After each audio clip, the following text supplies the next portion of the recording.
Hey folks, it's Ray with Taste Radio. Right now I'm very excited to be sitting down with Brittany Yeng, who is one of the co-founders of Skrewball Whiskey. Brittany, how are you? Great. You know, it's funny, Skrewball originated in San Diego. San Diego no longer has a football team. They moved to LA. Now they're the LA Chargers. And Skrewball is the official sponsor of my favorite NFL team, the Buffalo Bills. I hope that you would have considered the Chargers had they stayed in San Diego, but I'm glad that you're sponsoring the Bills. It seems like a good partnership. Curious as to how that partnership came to be. Yeah, and we're very sad. I know I grew up going to all those Charger games, and so it's really sad that some of the kids in San Diego won't have that same experience. The Buffalo Bills, it was really just from a personality of the sports team, it really made sense with our brand.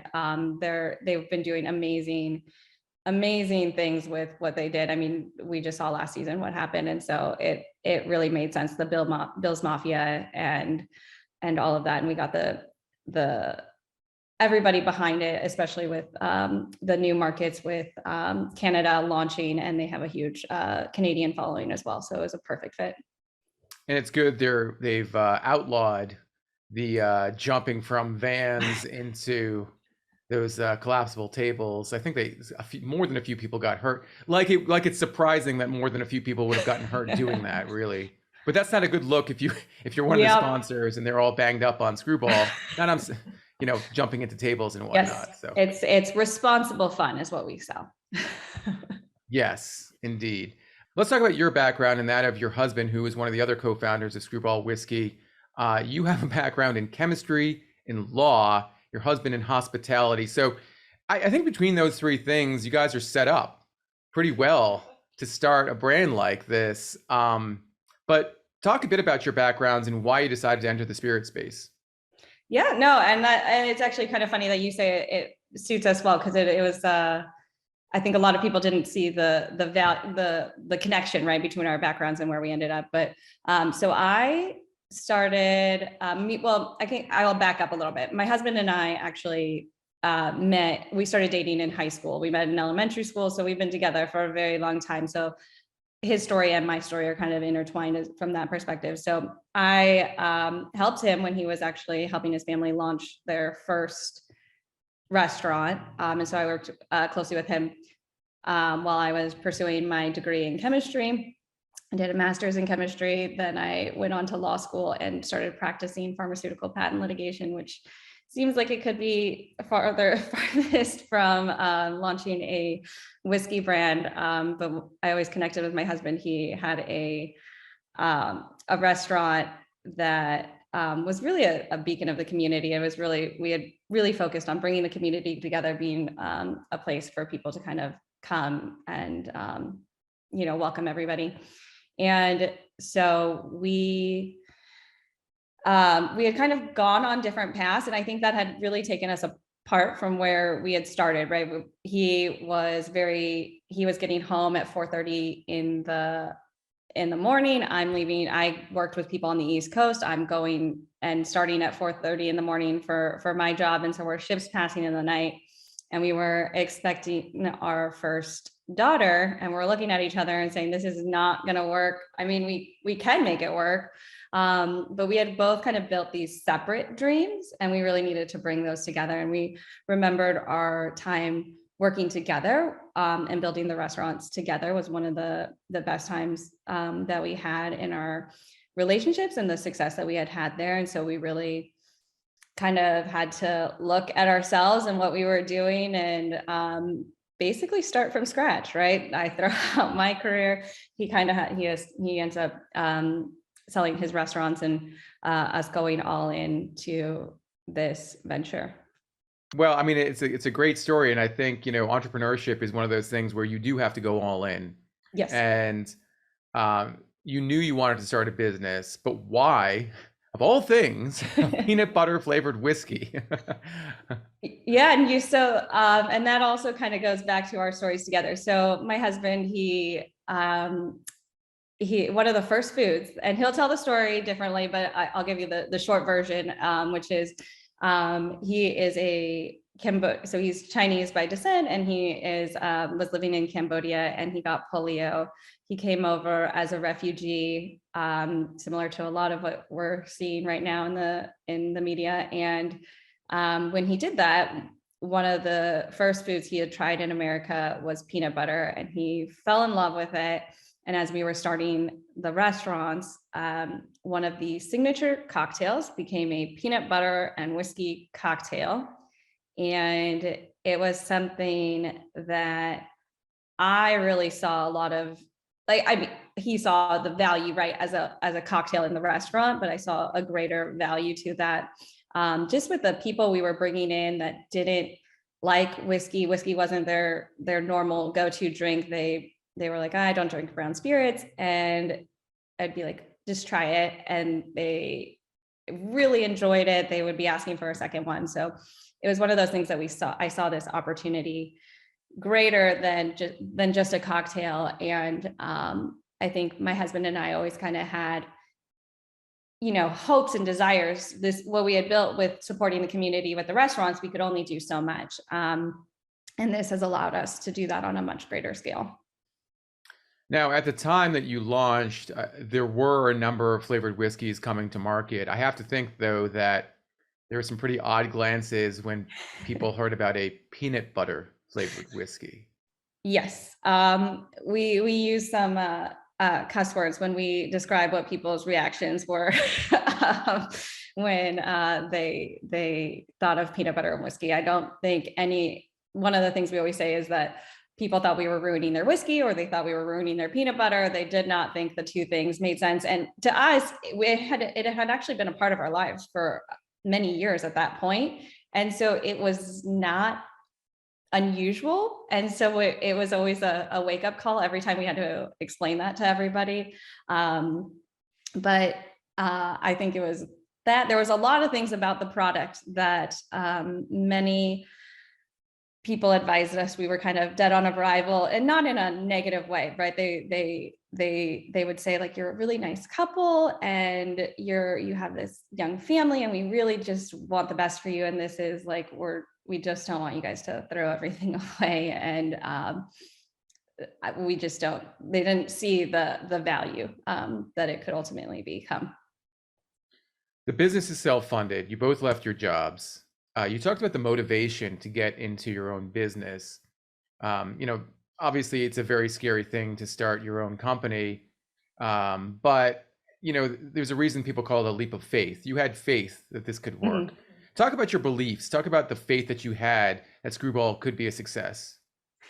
I think the best way so you have my parents, we always struggled for money. Both me and my husband, that's one of the things we have in common that I think binds us is we both came from absolutely nothing. And so for them, they struggled to, just have a constant paycheck. And so when you reach that, right, that was the pinnacle for my parents, that I had a great job that had not just a constant paycheck, but a good one, right? I was at one of the top law firms in the world, not in the country, but in the world. And they're kind of, I think my dad, not, vicariously living, right? Like, just so excited about that I had accomplished this. And so you could imagine his face when I said that I was going to throw all that away and I was going to quit my job. And I'm sorry, I'm kind of getting teary-eyed just thinking about it, but he is he's not one. I don't think I've seen my dad. Like, I don't really ever see my dad cry. And that was the one time you just saw tears coming to his eyes. And he was just like, and just that, when you can see somebody's gut just drop in their stomach, and they're just like, what are you doing? You have I had a child in my lap at the time. And he was just like, and he's at the same time, right? You have adult children and you're trying to be respectful of them, and why, like, just trying to talk to me like, why I just don't get it. I don't understand. And I explained to him, really, I walked him through my thought process, and I was so fortunate that at the end, he just said, he's like, I have one last question for you. And his last question was, why haven't you quit your job already? You need to do this.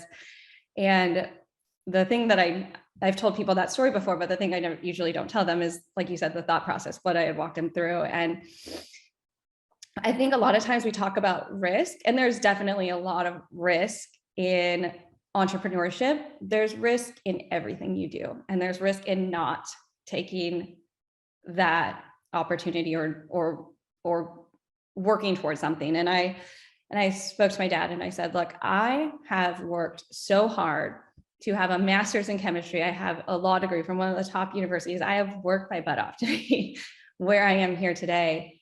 And I can always get another job. Yes, I will have to step back. We will be in debt. There will be things. I can get another job. So there's going to be risk, right? But there's risk in staying with this job and thinking about the opportunities, what could have been, and seeing all of those things. And so I think people forget there's risk in not pursuing an opportunity as well. Well, thank you for sharing that story with us, Brittany. It's a beautiful one, and I think your parents do want the best for you. And at a certain point, they do have to let you go, and they do have to let you, follow your own dreams, and they'll support you. And as your parents supported you in this passion, in this endeavor, and it all turned out great. So it's a great way to say to some parents, things will work out. Just trust us, and let's see how it goes. But you talked about risk, and there's a way to mitigate risk in this business, in that if you've already been an entrepreneur, it helps you to understand what it takes to be successful, right? And so your husband owned restaurants. In essence, he was an entrepreneur. What impact did that have on you guys getting off the ground and ultimately the success of the brand? I mean, I think it was great that he had connections. So he understood the beverage industry as from a customer, right? So he was the one making the buying decisions at a restaurant, seeing all the new brands, they pitched the new brands, seeing all of that. So he had really seen brands that had been successful and brands that had failed. And I think he was probably more timid to come into the industry, having seen kind of all the dead bodies, so to speak, of brands that have had a lot of money, a lot of power behind them, and they still didn't make it off the ground. So I think it was very helpful for him, to have that perspective. I think it was helpful for him to understand the distribution system, and to know people, at least at some level, that can guide it, that can give us opinions and tell us what their industry experience was. I think what was funny was that I think when we went into this, my husband thought he had all of the more crucial experience. But my experience came into play a lot with understanding how corporate environments worked, how the legal process worked, how we could the hospitality industry is very different than the beverage industry. The hospitality is, how do I give somebody, how do I get something solved right now? And it's very reactive in the moment. And the beverage industry, something people don't realize is how far we're planning out. When you're planning something out a year, you're sometimes behind. And so it's taking those different mindsets. So I think it was really a perfect marriage of his background and my background that was able to get us through this. Many nuances of the hospitality industry that I think people aren't fully aware of, for sure. You've been open about the number of mistakes that you guys made in the first few months. Everyone makes mistakes when they launch a business, particularly in the beverage industry. But which ones were most challenging to recover from, and why? To be honest, I think just on a personal level, I think the hardest ones are when you misjudge people. I think when you trust people and they kind of betray that trust, I think it's hard, because it's hard not to change you as a person when those kind of things happen. And so I think we learned a lot about really putting values. Ultimately, right, as a lawyer, they're always like, people want contracts and this and that. And I've always really been of the mindset that it doesn't matter about the person on the other side of the contract. And it really, to some extent, doesn't matter what the contract, it matters what the contract says, but it's really about making sure that you have people on the other side of that contract that you trust and that share your vision. And so for us, I think that was a gift that we learned to really, we will only work with people. And I think that's what's been a huge part of our success, is that we choose to work with people that really see the broader vision. They're seeing the same vision for the company with us, and they want to work towards that with us. Yeah, and often that first person that you do have to trust is your co-manufacturer. In your case, your co-distiller. Mm-hmm. How did you approach your first distiller? I mean, how did you share the story and vision with that person, with that company? Especially when, as far as I know, there was never a product like this before. Yeah, and so I'll probably skip a little bit ahead to it was the first first bottling manufacturer that because we had hand bottled it ourselves for the first time, and then we were selling it to scale up. And when we were selling that to them, again, it kind of goes back to what I said about really going to people that have similar visions, that have similar values. And so the irony is we had pitched it to them, and there's levels to how you interact with companies, right? And so you start with somebody that just kind of hears the stories and kind of vets them out. And he started hearing us talk, and he brought his owner, the owner of the company, in right away, because he's like, I love this. I love the story, because I think they hear really about the people behind it, not just the peanut butter whiskey. And they start to believe in it more when they see our passion, they see all of that. I mean, I think everybody's seen Shark Tank, and they see that they're not investing necessarily in the product, they're investing in the people. Mm-hmm. And so we were fortunate there. It's one of those things, they believed in it, but at the same time, it's a lot of investment on their part to take on a new, it costs a lot for them to invest their time and energy into us. And so the price that they wanted was not something we could afford, and we had to walk away at the moment. And we came back, it's the way life works, right? And we came back at another time, and there was other situations that had changed, and we talked to them, and I think we were able to get them to fully buy in that, like, this is not just us going to make a small order from you. We know that at that it's not worth it. And so we had made other arrangements to kind of share the risk, and it worked out from there. But I think it's really convincing them of your passion, of why this is so important to you, and I think they kind of can see the broader picture. I think a lot of times people are like, oh, it's just a flavored whiskey. And I think that my biggest thing that I had to sell people on before was that this is more than a flavored whiskey. That it's a brand, and we'll get into that in a sec. But they also have to convince you, right? I mean, you have a specific taste that you want to give to consumers. And you had told me before that there's a lot of flavored whiskeys that are easy to replicate, but yours is pretty difficult to do so, almost impossible. Tell me why it's so difficult to replicate the taste that Skrewball has. And also, do you own your own recipe, or does the distillery own it? So we own the recipe. That is our proprietary recipe. We have the exclusivity over everything. So that's ours. So no, they would not have that. But that's the legal mind talking right there. You're not owning the recipe. That's ours. It's our work product, right? There's a lot of people that you have to convince when you get into this industry. It's not just like you said, you have to convince somebody to help you make it. You have to, there's a lot of convincing along the way. It's not just one piece or one hurdle and then you're there. And to be honest, still today, we're doing a lot of, there's doubt every time we do something new and having to convince them. So that job is never done. But with a peanut butter flavor, that was one of the things when we set out to do this.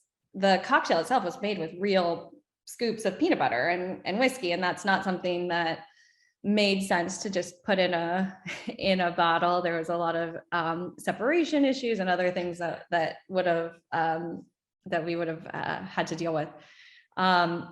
Scaling a scoop of peanut butter in every bottle of whiskey.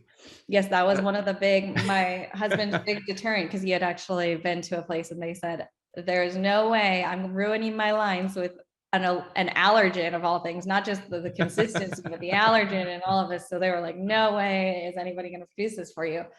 So we worked with we had called so many different flavor houses and they would just laugh at us. But my favorite response was, they were like, well, if people love peanut butter, if I could create something that tasted like peanut butter, I would be rich. I mean, just think of all the applications that you have. I mean, just like protein bars, for example, I don't know if you've ever tried to taste one that was peanut butter flavored, that didn't actually have peanuts in it. It doesn't taste the same. And there's kind of different nuances to peanuts and peanut butter, right? There's that different textures. It's the same thing, right? But it's kind of in a different composition and it has a different flavor profile. And so I think that's something that may not be so readily apparent, because peanut butter is such a common flavor for everybody. But you don't see it. You don't see a lot of peanut butter flavored products. Most of the things are just scoops of peanut butter. Yeah. Was that your pitch to your first retailer, in that, people love peanut butter, but there's no peanut butter flavored whiskey? Was that essentially your pitch, or was it as much about the backstory that you talked about when you first met your distilling partner?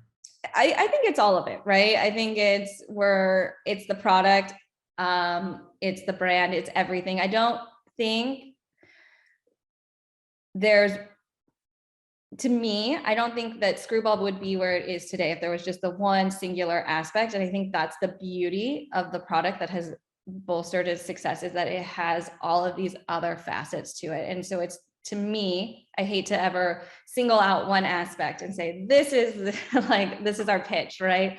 And that annoys you, and especially, and I'm involved in the marketing, right? And I'm very much of and a lot of my background was with teaching and things of that nature. And you have to kind of give one message, right? You can't give 5 different messages, but it is to some extent the holistic message. And it's narrowing in on that person's personal motivations.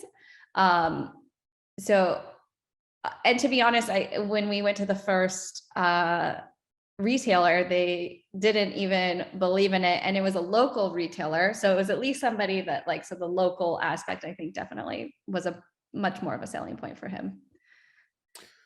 I think the pitch is so important, and you learn how to refine your pitch over time, but it sounds like the way you've refined your pitch is specific to the person you're talking to. Is that right? Or, is there a different way that your pitch has evolved? I think that it has evolved, definitely. And I think that what we found is, in talking to a lot of people, we've learned exactly what is most important to them. And I think that the story has become a bigger part of it. I am an introvert by nature. I would love for the brand to speak for itself and for it to have nothing to do with Steve and I and our personal story. And that's something I've come to realize, is that it is such a big part of it. And it is something that we do lean into now, right? That so it has evolved. But I do think that the best thing, and like I said, with a teaching, so I had worked in tutoring and teaching and learning a lot about that. I mean, you have to listen to the customer. And I think that's a big part of our success of our company, is that we listen, and we're continually listening and evolving.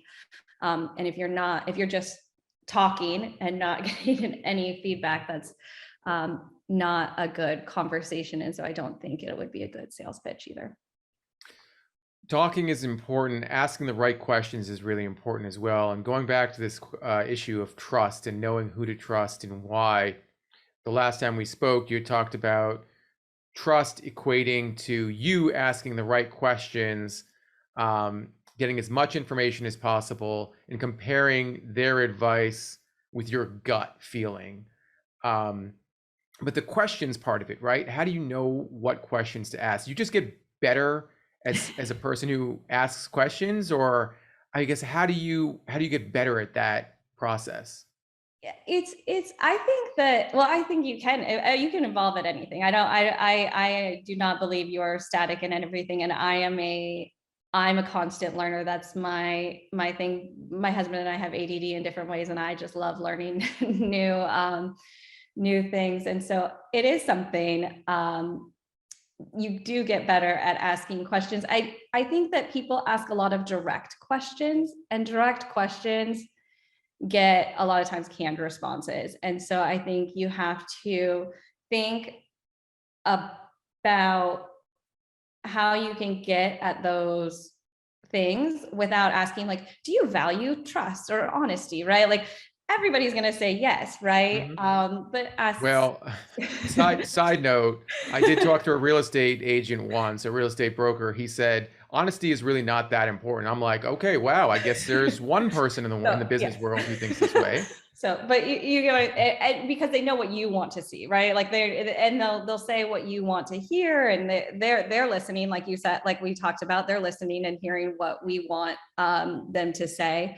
So I think sometimes not coming in with your heart on your sleeve and telling them exactly the answers you want to hear, and letting them kind of asking, you know, frank questions, but asking it as examples, right?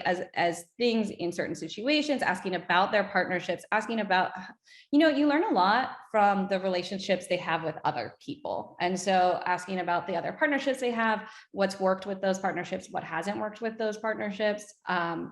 Those, and like I said, those are still kind of direct questions, but you really start to get that sense of, but we always ask like what they believe in the product, all sorts of things to kind of really see where their mind is at. And ultimately we think that the best partnerships are us kind of both winning. And so we always, a lot of times we're kind of trying to figure out what is a situation that they view as a success for themselves and for us. And so it's not a science. It's not anything like that. I think it is something that you get better at, especially as you work with different people, because that's the biggest thing, right? I worked with a certain type of person in law, and I worked with a certain type of person in chemistry. My husband worked with a certain type of person in the hospitality industry. And as you enter a new industry, people have new ways of communicating, and they have new social norms. And so learning all of those is definitely, a whole new environment. Yeah. One of the I think you were alluding to this, but one of the dirty secrets about the food and beverage industry is that there's a lot of really bad consultants out there. I know a lot of good consultants. They're good people, but there's some not so great ones out there. How do you know when someone's taking advantage of you? How do you know when someone's trying to do something that will benefit themselves and ultimately hurt you? I mean, to some extent, you never know, right? Because I do love, the best advice I got was when we entered into this industry, and we had met with Vern Underwood, who owned Infinium, and then he owned Young's Market Distribution. And he had been in the industry for quite a long time, and we were like, you've been so successful, you made so many great decisions. And we were kind of asking him, and he was just like, I don't like to say that I've made great, like he says, I don't know whether they were good decisions or bad decisions. I've made decisions, and I think on a whole, I've made more good decisions than bad decisions in that I've been successful, but I can't pinpoint each one. And so I think it is definitely difficult, because to be honest, somebody could have bad motivations and be giving you good advice, and somebody else, like we talked about with our parents, they have good motivations and they're not necessarily giving us the best advice. And so I think that those are things we have to separate sometimes, is their intentions and the advice. And so it's a very complex environment. And I think one simple way though to know like where their motivations are lying is to see, one of the first questions we always ask is how you get paid, right? Because if they get paid for certain things and it motivates certain behaviors, so that does change. And there are people that will try to do the right thing no matter what, but it's always a good thing to have in the back of your mind as you're evaluating their opinions. It sounds like it's really easy to be an entrepreneur. You have bad people with good advice, good people with bad advice. Pretty simple industry Exactly. that you're in right now. Um, Another thing that was interesting, and I hear this often from entrepreneurs, is that part of your success was going against the grain, going against the advice that some people gave you. Obviously, going against the advice of your parents. Ultimately, they saw your vision, but the price point of Skrewball, the label itself. This is all about you really trusting your vision and trusting your gut. Mhm. But going against the grain, sometimes it doesn't work. Sometimes it ends up being, people look back and say, wow, I should have taken that advice. I should have listened to, the industry veteran. But why in your case do you think, going against the grain did work for Skrewball? And that's the thing. I think like you kind of alluded to, there's going against the grain, but we still did it in the context of listening to all the advice, right? And so I think that that's the thing. You have to make a decision that you're good with, and that if it ends up being really harmful to your business, you're fine because you tried it and you did it and you learned from it and you move on. We went against the grain on other things. I can't think of an example off the top of my head right now, but there's things that we did and it didn't work, right? And so that's fine. But for us, we gave something, we believe we were giving people something they hadn't had before, and we felt that they would be willing to pay. A lot of these are built by big companies, and they can, of course, undercut and do things to get certain costs of goods down. But also when they're developing a product, they're thinking about the price point. And so they're not thinking about developing the best product they could possibly think of. They're thinking, how do I get this to be something I can sell for $19.99? We went a different way and we said, how do we create the best tasting product we can possibly create?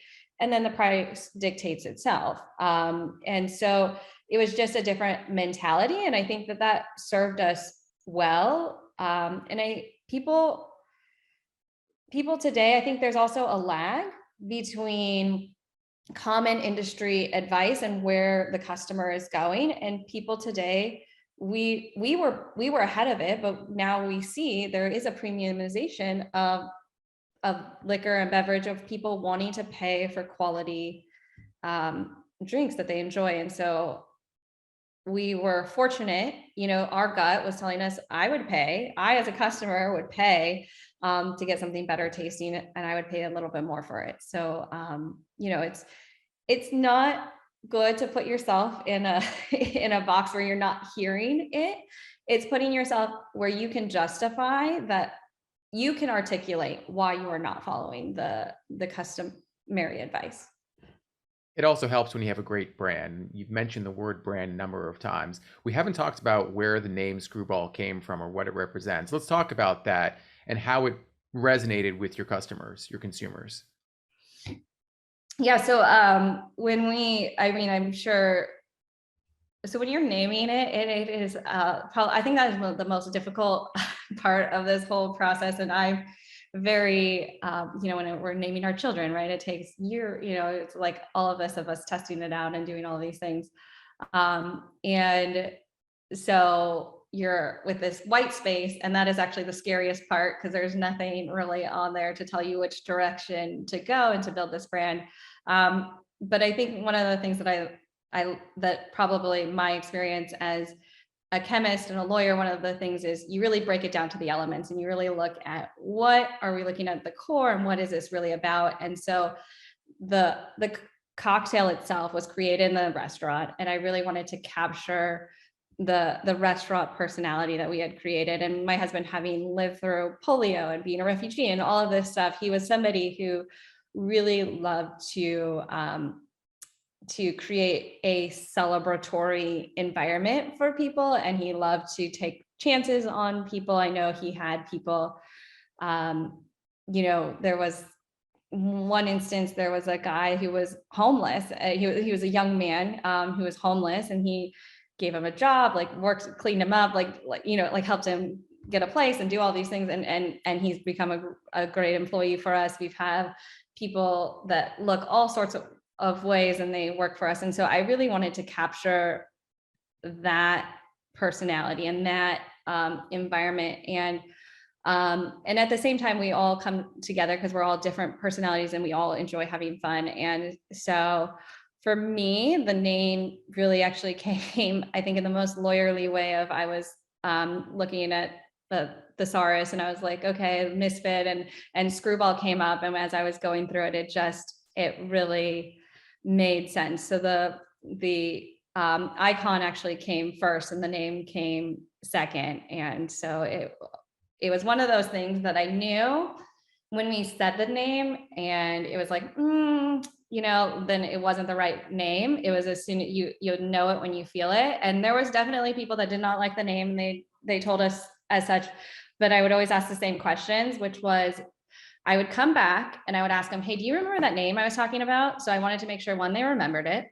And then two, I would tell some people in writing to make sure that they could pronounce it and that there wasn't any pronunciation errors, because I think those two are the hardest way to spread a brand.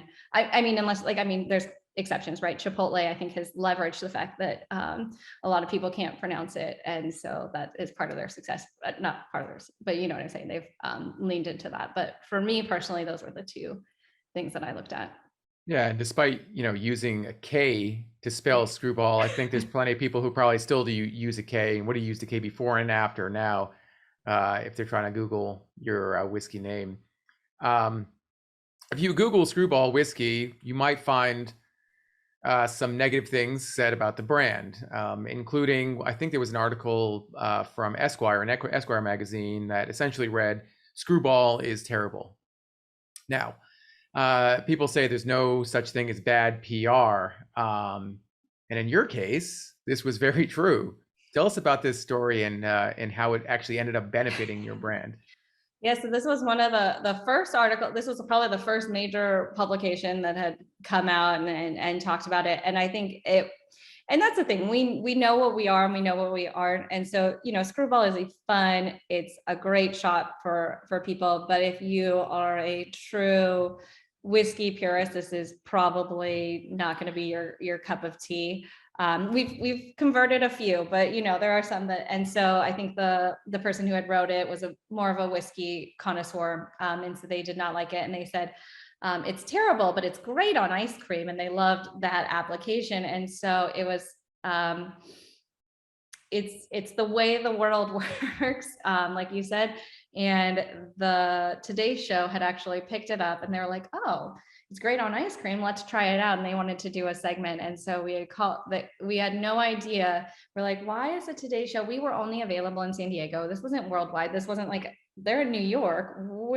How are they getting this? And they had found it through that. So definitely that it goes back to, I don't know if you've heard that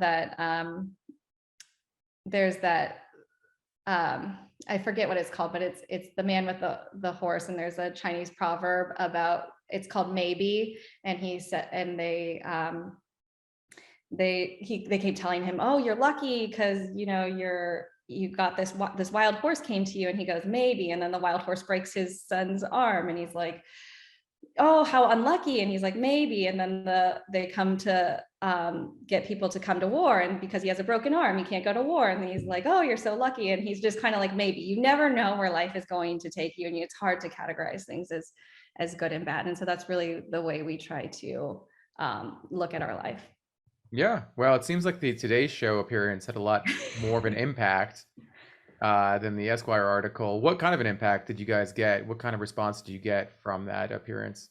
I think it's great in giving us that credibility, right? So when we're pitching these things and showing that there is interest outside, and I think that one of the best things for us is we were only available in San Diego, but there were companies that ship out of their stores and they ship to different places, and when they ship alcohol, there's like a $20 shipping fee, so it's like a roughly $30 bottle plus $20 shipping. And so for us, I think showing that, and that customer was doing really well. And so it was showing that people were willing to pay a lot of money, more than we were selling it for, to get the product. And so it really was helpful to show the demand at a little bit of a price elasticity. Now, when you guys started to get some traction, we started to see a lot of other, surprisingly, peanut butter whiskeys come to market. I'm using surprisingly facetiously. I mean, obviously somebody sees something that's hot, somebody else is going to try to replicate it. One of the most poignant things you told me the last time we spoke was that you're not selling peanut butter whiskey. What are you selling, Brittany? Well, and that's just it. We sell Skrewball. We think that Skrewball has, we've developed that taste profile. And so these other things, each one of them tastes different. They don't taste like what we have created. And we, like we said, we've built, when we were with the restaurant, we would always make sure we were part of the community, being involved in issues that matter to the community, being there to support financially and with actual action behind it. And so for us, I think now people are looking for good products, and I think we have a good product. They're looking for people behind those and authentic stories, and they're looking for companies that have those values that align with them. And so I think we're selling a whole package of our alignment with their lifestyle and how they live. Well, on that note, authenticity is really difficult to discern when it comes to social media. I feel like social media and modern marketing, it becomes more and more challenging to really get the consumer to believe in your brand. But you do have a great following, you do have a great consumer base. And I think a lot of it has had to do with the fact that people really believe in this brand. They believe in the authenticity of what you're selling. How do you find the right people to be the messengers for Skrewball? How do you find the right people to spread the gospel, so to speak, of Skrewball? Yeah, and kind of going back to what you were saying with it being hard to distinguish it, is when people came on where they saw our success, they pretended like they created the idea of peanut butter whiskey. They created stories that were very similar to our story. They would try to confuse in those ways. And I think that is the hardest part of being a customer today, is that it is so hard to weed through that. Our greatest success has been in the storytelling, not just on social media, but really in face-to-face interactions, which is really hard today. But really going back to the basics of, you trust your friends, you trust your neighbors, you trust your coworkers to tell you something more than you do some of these influencers, more, all of that. And so what we've been very fortunate in is that we have a story that people want to retell. And so when the funny thing is, when we ask people, how did you find out about Skrewball? It's not social media. It's not some commercial. It's not that.